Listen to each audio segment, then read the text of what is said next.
Nous évoquons ce soir un sujet difficile, celui de l'inceste. Il est fréquent que des personnes découvrent après de longs mois ou de longues années qu'elles en ont été victimes au cours de leur vie.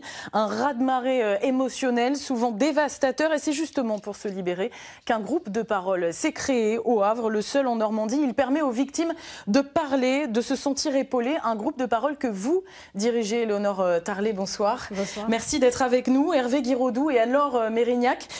On peut y assister tout en préservant bien sûr l'anonymat des participants. Les voix et les prénoms ont été changés. On regarde et on se retrouve juste après.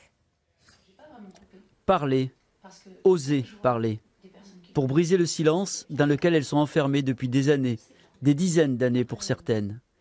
Elles sont 8 aujourd'hui à essayer de dire l'indicible, à partager cette souffrance qui les ronge depuis qu'un père, un grand-père ou un ami de la famille a brisé leur enfance. C'est impossible à supporter pour un enfant, c'est inimaginable, et pourtant c'est arrivé. Violée par son grand-père à l'âge de 3 ans, Véronique, comme la plupart des jeunes victimes, avait effacé de sa mémoire consciente l'événement. Mais lorsque sa fille a eu, elle aussi, 3 ans, les souvenirs ont ressurgi. Elle a alors décidé de prendre la parole. Parler de l'indicible, ça permettra de briser cet héritage familial, et moi je veux de tout mon être, vraiment, être celle qui aura brisé ça et qu'il n'arrivera jamais rien à mes petits. Pour Marie aussi, la parole est essentielle. Dans mon cas, mon grand-père est mort avant que j'ai pu parler, et donc il est, comme je dis souvent, parti sans payer. Et donc, si ça peut permettre à d'autres d'avancer et de faire condamner les agresseurs, par exemple, moi, ça peut être pour moi un moyen de continuer à avancer aussi. Une fois par mois, elles se réunissent pour dire ce qu'elles n'ont souvent jamais révélé à personne. J'aimerais pouvoir leur en parler, mais j'arrive pas. J'ai trop peur que leur réaction me détruise une deuxième fois, quoi. Là, maintenant, on n'en parle plus, c'est fermé, et puis jamais c'est ressorti du tiroir. C'est terrible, hein, cette culpabilité. Comme on a effectivement son sale, on a la honte, on a la culpabilité, et ben, du coup on va rien dire. Et c'est ça qui protège l'abuseur. Et c'est ça qui fait qu'il peut recommencer, qu'il y a autant de victimes. Peur de briser leur famille aussi, ou de ne pas être crue, comme Patricia. J'étais toute petite à l'époque. La première fois que ça m'est arrivé, j'en avais parlé. Sauf que j'ai pas été entendue, ou pas écoutée. Enfin, puis cet homme, pour lui, il fallait pas le dire. Enfin, il disait, voilà, si tu le dis, tes parents ils vont aller en prison, donc... Voilà, j'osais plus le dire. Par la suite, sa sœur cadette sera à son tour violée par le même homme. Rongée par la culpabilité, elle trouve ici écoute et apaisement. Quand on va en parler, les gens vont nous comprendre et on va se sentir oui, légitime. On va se dire là au moins, voilà, ils comprennent ce que je vis ou ce que j'ai vécu. L'âme mutilée, détruite par la violence de l'inceste, ces femmes veulent désormais se reconstruire. Avec force et courage, elles affrontent ensemble ce passé pour bâtir leur avenir.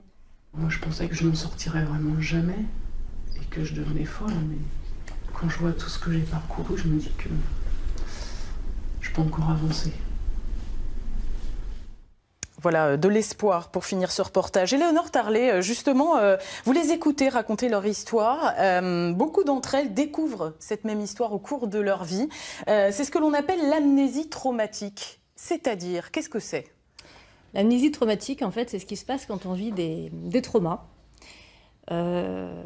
C'est-à-dire que le cerveau va être sidéré, en fait, et on va créer des dissociations. Donc c'est un mécanisme, on va dire, de survie du cerveau. C'est le cerveau qui se défend, en fait ? C'est le cerveau, en fait, il y a un premier type d'hormones, de cortisol, qui est des hormones de stress, donc qui agissent de façon à ce qu'on puisse fuir la situation agressante. Si jamais nous sommes paralysés, par exemple quand on est enfant, si jamais c'est notre papa qui nous abuse, on ne peut pas réagir, hein, on ne peut pas s'enfuir.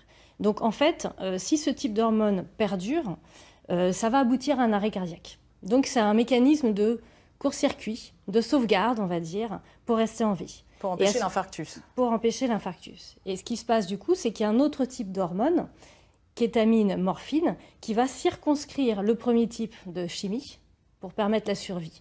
Sauf que ce deuxième type de chimie va nous dissocier. Ça fait que le corps va continuer à subir, mais il ne va plus rien sentir. Il va y avoir une anesthésie émotionnelle, il va y avoir une espèce de dissociation. On est là, mais on n'est plus là.